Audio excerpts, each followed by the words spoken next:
कि असही आप सब लोग जौन भी गाना आवे जेकर भी आवे सबकर गा के सबकर धुन के और फेमस करी जा।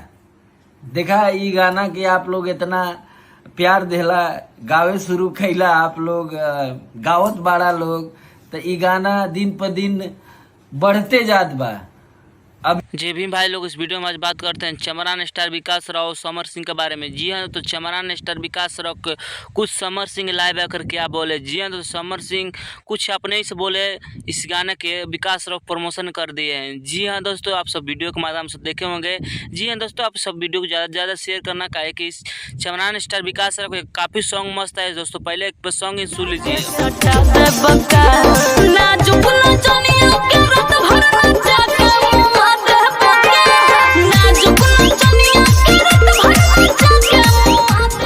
अगर आप सब कट्टर मत करवा दी हो तो इस वीडियो को ज़्यादा से ज़्यादा शेयर करना और मेरे चैनल को जो सब्सक्राइब करना और कमेंट में जय भीम लिखना ना भूलना।